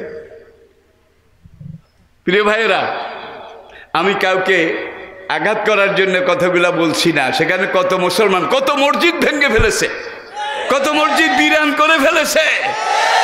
আল্লাহ এতদিন 3 নম্বরের রোল নম্বর রাখছিল, তারপরে জন দেখছে ঠিক হয় না, এখনো গাঁড় বাঁকা, কয় যা তোর রোল নম্বর 2 আনলাম, গজবের রোল নম্বর 2 আনলাম, আর একটু সময় দিলাম, দেখি তুই কি করস। যদি ভালো কিছু করস, পাশের আশের মুসলমানদের ভালো ব্যবহার করস, তাদের উপর নির্যাতন জুলুম না করস, তোর দেশের মুসলমানদের উপর নির্যাতন না করস, মসজিদ না ভাঙ্গস, তাইলে তোরে আস্তে আস্তে আমি সিরিয়াল আউট করে দেব। আর নইলে 3 থেকে 2 আনছি, 2 থেকে 1 আনবো। আল্লাহ পারে নাকি পারে না? আলহামদুলিল্লাহ, বাংলাদেশে কোনো সিরিয়াল নাই, কোনো ক্রমিক নম্বর নাই। পত্রপত্রিকায় প্রচারে যেই দেশগুলোর নম্বর আসতেছে বাংলাদেশের কাছে ধারেও নাই। মধ্যপ্রাচ্যের মুসলমান দেশগুলোর চাইতে বাংলাদেশে করুণের অবস্থা অনেক ভালো আল্লাহর রহমতে। এত ভালো দুনিয়ার অন্য কোনো মুসলমান দেশও নাই, কাফের দেশ তো দূরের কথা। একটাই কারণ, এত মসজিদ দুনিয়ার কোনো মুসলমান দেশে নাই, এত আজান দুনিয়ার অন্য কোনো মুসলমান দেশে নাই। ঢাকাকে সে আমাদের ছাত্র জীবনে ব্রিটিশ আমলে বলা হইতো সিটি অফ মস্ক, সিটি অফ মসজিদের শহর। ভাই কত লক্ষ মসজিদ আছে ঢাকাতে, আল্লাহ তাআলা জানলে জানতে পারে। ভাই আমি এটার হিসাব দিতে পারবো। এখানে আজান হচ্ছে, বাংলাদেশের মতো এত ওয়াজ, এত তাফসির, এত মাহফিল দুনিয়ার কোনো দেশে হয় না। যার জন্য করুণার দিকে আল্লাহ অনেক কনসিডার অনেক ভালো রাখছে। আমরা আল্লাহ শুকরগুজারি করছি। এই মাহফিলের ইন্তজাম যেসব ভাইয়েরা করেছেন, টাকা দিয়েছেন, পয়সা দিয়েছেন, শ্রম দিয়েছেন, আর এই গভীর রাত পর্যন্ত যেই ভাইয়েরা বসে এতক্ষণ আল্লাহর কোরআন শুনেছেন, রাসূলের হাদিস শুনেছেন। আমি কিন্তু নিজের একটা কথাও বলিনি, আমার প্রত্যেকটা কথার টার্গেট ছিল হয় কোরআন নয় হাদিস, নাকি? নিজের কথা বলি না, সময় কোথায়, জয়ীফ কোনো কথাও আমরা বলি না। যেগুলা গ্রহণযোগ্য, বিশ্বাসযোগ্য, সেগুলো আমরা বলি। আর ইসলামের কথা এত ব্যাপক, 1000 বছরে কিছুই বলা হয় না। আমি 1.5 ঘন্টায় কোন ঘোড়ার ডিম বলবো? এটা কি সম্ভব? তবে কিছু উদাহরণ এগুলো দিয়েছি। আসুন এখান থেকে আমরা শিক্ষা গ্রহণ করি। আমাদের সেকেন্ড হোম, মরে যাওয়ার পরে আমাদের কবর আমাদের সেকেন্ড হোম। রাজি? এখানে আপনি বাঁচবেন 50, 60, 70 বছর। এটার জন্য আপনি মালয়েশিয়াতে বাড়ি করলেন, জাপানে বাড়ি করলেন, সিঙ্গাপুরে বাড়ি করলেন, ফ্রান্সে বাড়ি করলেন, হায়াত কিন্তু 60 বছরের। এরপরে মরার পরে আরেকটা হায়াত আসতেছে, অল বাসে বাদ আল মাউত। সেই হায়াতটা 50 বছরের, 60 বছরের, 70 বছরের, 70,000, 70 লাখ, 70 কোটি, অনন্ত কোটি কোটি বছরের, যেই জীবনের শুরু আছে কিন্তু শেষ নাই। তাহলে মুসলমানের আসল বাড়ি, পার্মানেন্ট বাড়ি, সেকেন্ড হোম হবে সেখানে পরকালের জন্য, ঠিক কিনা বলেন? মান জালাসা মাল আলেমে সাআতাইনে, আরেকটা হাদিস বলে শেষ, কিতাবুল ইলমের। হুজুর ইরশাদ করেন, আমার উম্মতের যেই ব্যক্তি তার জমানার একজন ভালো আলেমের সামনে 2 দণ্ড বসলো, মান জালাসা, যে ব্যক্তি বসলো, মাল আলেমে, একজন ভালো আলেমের দরবারে, সাআতাইনে 2 দণ্ড কিছু সময়, ও সামিয়া মিনহু কালেমা তাইনে, আর ওই আলেম সাহেবের মুখে দিনে 2টা কথা শুনলো, ও সাল্লা মাহু রাকাতাইনে, আর ওই আলেম সাহেবের সাথে একই জমাতে কাতারে দাঁড়িয়ে 2 রাকাত সালাত আদায় করলো, ও আকালা মাহু লোকমা তাইনে, আর ওই আলেম সাহেবের সাথে বসে একত্রে 2 লোকমা খানা খেলো, আতাহুল্লাহু বিহি জান্নাতাইনে, এই আলেমের সোহবতে এসেছে, এই জন্য আল্লাহ হাসরের দিন তাকে 2টা জান্নাত দেবে, মিসলুহা কামিসলিহা জি দুনিয়াতাইন, যার এক একটা জান্নাত এই দুনিয়ার 2টা দুনিয়া সমান হবে। তাহলে এইটা হলো সবচেয়ে ছোট জান্নাত, যে এবারের কোনো ডিভিশন থাকবে না, গ্রেস খাইয়া কোনো রকম, গ্রেস খাইয়া পাস, বুঝেন, গ্রেস খাইয়া কোনো রকম পাস, তাকে আল্লাহ যেই সেকেন্ড হোম দেবেন, সেই সেকেন্ড হোমটা হবে মেসলুহা কামেসলে হাজির দুনিয়া তাইন, এক একটা সেকেন্ড হোম এই দুনিয়ার 2টা দুনিয়ার সমান হবে। আর এই সেকেন্ড হোমের মানগত দিক, গুণগত দিক কি হবে? লাইনুন রাত অলা ওজনুন সামেয়াত অলা খাতারা আলা কলবিল বাসার, আমি তো বুঝাইতে পারবো না। বেহেশতে নাই কথাটা নাই, সব আছে, আছে পজিটিভ, নেগেটিভ কিচ্ছু নাই। উম্মত জননী হাফসা, ওমরের মেয়ে, খোলাফায়ে রাশিদিনের প্রথম 2 জন নবীজির শ্বশুর, কি খোলাফায়ে রাশিদিনের প্রথম 2 জন নবীজির শ্বশুর আবু বকর, ওমর, আর শেষের 2 জন নবীজির মেয়ে জামাই। খোলাফায়ে রাশিদিনের কথা বলছি। ওমরের মেয়ে হাফসা, হুজুরের বিবি, আমাদের জননী, উম্মতের মা। কোরআন আয়াত নাজিল হচ্ছে, সাহাবারা সব কিন্তু হাফেজ ছিলেন, পুরুষ স্ত্রী নির্বিশেষে সব হাফেজ, তারা 1বার 2বার তেলাওয়াত করলে মুখস্থ হয়ে যেত। হাফসা রাদিয়াল্লাহু তাআলা আনহা, অনেক মা বোন এরকম আছে ভাত না খাইলেও সারে, কিন্তু তেঁতুল, বরই, করমজা, টক, এইটা খাওয়ার জম। আপনাদের এলাকায় বোধ নাই, ভাতের বেশি তোয়াক্কা নাই, কোথায় তেঁতুল আছে, টক আছে, চুকা আছে, এগুলা খায়, এরকম মা বোন আছে কিনা? তা আমাদের আম্মা, জাতির জননী, ওমরের মেয়ে, নবীর স্ত্রী, আমাদের উম্মতের মা হাফসা রাদিয়াল্লাহু তাআলা আনহা, তার এই টক খাওয়ার বাতিক বেশি আছিল। একদিন কয়, ইয়া রাসূলুল্লাহ, ওগো স্বামী আমার, ফাকিহাতুন নাকলু জাতুল আকমাম ওয়াল হাব্বুল আসফে ওয়ার রাইহান ফাবে আইয়া আলা, আঙ্গুর, বেদানা, আপেল, আখরোট, সব রকমের দামি দামি ফল, পেকে পেকে টসটসে রসে ভরা, পাকা থোকায় পাকা ফলের রসের ভারে ডালগুলো নেতিয়ে থাকবে। এইভাবে আঙ্গুরের কথা, বেদানার কথা, আপেলের কথা, এইটার কথা সব কিছু আছে, কিন্তু ওগো স্বামী আমার, তেঁতুলের কথা তো কোরআনের এক জায়গায়ও নাই, সুয়াবরির কথাও নাই, গোলাপজাম টক, আরেকটা আছে কি অরবরই নাকি, বাইরে বাই টক কারে কয়, বেহেশতে এই টকের কোনো কথা কোরআনের কোনো জায়গায় নাই। ইয়া রাসূলুল্লাহ, এখন এই বেহেশতে গেলে যদি এই টক না পাই, তাহলে আমার বেহেশতে হইতো মাটি, কারণ আমি টকের জম, এটা না হইলে আমার চলে না। কিন্তু কোরআনে আল্লাহ তো টকের কথা কয় নাই, সব মিষ্টি, ভালো ভালো ভালো ভালো। নবী মুস্কি হেসে বললেন, আহাফসা তো হাত্তাল মৌজে ও লাউজে, হাফসা তুমি যদি পাকনা কলা খাইতে চাও, বাংলা কলা, সবরি কলা, এই কলা, মনে মনে তুমি বলবা যে সবরি কলা চাই, বিশাল মোটা কলা গাছ, এত মোটা মোটা কিং সাইজ, রয়্যাল সাইজ এক একটা পাকা কলা একবারে ছড়া সহ তোমার বুকের কাছে আসবে। আসার পরে তুমি এই পাকা কলা লও আর খাও। যদি তোমার লইতে অসুবিধা হয় তাহলে তুমি জেন্টেল লেডি, তুমি এখানে শুইয়া শুইয়া কইও কলার খোসাগুলো আলাদা হোক, খোসাগুলো আলাদা হয়ে কলার ওই কোয়াগুলা রোয়াগুলা, কমলার খোসাগুলা চলে যাক, এই কোয়াগুলা রোয়াগুলা আমার মুখে এসে ঢুকুক। তুমি শুধু গিলো, খাওয়ার গিলো, খাওয়ার গিলো, সেলাও লাগবে না, কোষাও আলগা করা লাগবে না। ওয়ালাকুম ফিহা মা তাশতাহি আনফুসুকুম ওয়ালাকুম ফিহা মা তাদাউন নুজুলাম। যখন তুমি তেঁতুল খাইতে যাবে, মনে তেঁতুলের কথা হইলেই দেখবে যে তোমার খাটের উপরে, সোনার পালঙ্কের উপরে বিশাল এক তেঁতুল গাছ এইভাবে এসে তোমার হাতের নাগালে, বুকের কাছে থোকা থোকা পাকা পাকা তেঁতুল। এখন তুমি লও আর খাও। হাফসা, তোমার যদি এই তেঁতুল ছিঁড়তে, খোসা ছড়াইতে, বিচি ফেলাইতে একটু কষ্ট লাগে, তাইলে তুমি কইও বলে খোসাগুলো আলাদা হোক, বিচিগুলো আলাদা হোক, তেঁতুলের কোয়াগুলা রোয়াগুলা আলাদা হয়ে আমার মুখের মধ্যে ঢুকুক ঢুকুক। তুমি মনে মনে যা কইবা সেটা হবে, তুমি যা চাইবা তা হবে, তোমার হাত নাড়া লাগবে না, কোনো কাজও করা লাগবে না। বেহেশতে এমন এক আল্লাহর নেয়ামত যেখানে না কথাটা নাই, নাই কথাটাও নাই। এই না জিনিসের অভাব আছে, আর কোনো কিছুর অভাব নাই। বেহেশতে যেইটা কইবা সেইটাই আছে, যেটা চাইবা সেইটাই আছে, না নাই, নাই কথাটাও নাই। সেই বেহেশত আমাদের সেকেন্ড হোম, পার্মানেন্ট হোম। রাজি আছেন? 5 ওয়াক্ত নামাজ ঠিক মতো পড়বেন, রিজিকটা হালাল খাইতে হবে, সত্য কথা বলতে হবে। ইসলামে অবৈধ সুদ, ঘুষ, জেনা, ব্যভিচার এগুলোর কাছে যাওয়া যাবে না। একজন মুসলমান হিসেবে ভাই, একদিনে তো সব কথা বলা যায় না। 2011 সালের 31শে ডিসেম্বর আমেরিকার নেতৃত্বে আমেরিকা, ব্রিটেন, জাপান, ফ্রান্স 4টা দেশের একদল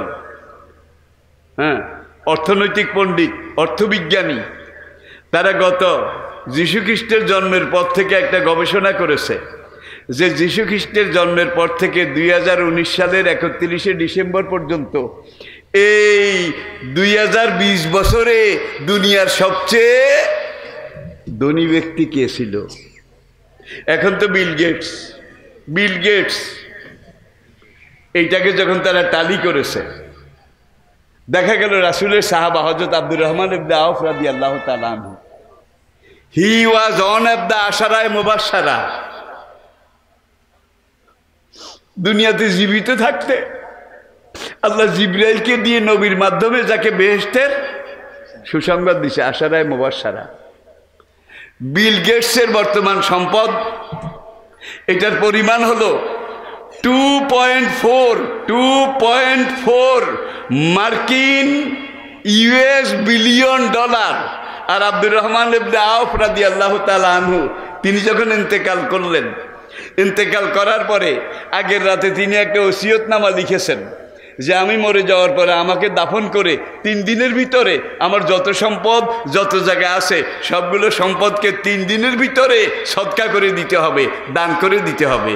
এই ওসিয়তনামা লিখে তিনি দুনিয়া থেকে চলে গেছেন। আব্দুর রহমান ইবনে আওফ তাকে দাফন করার পরে তার সম্পদের হিসাব আসলো।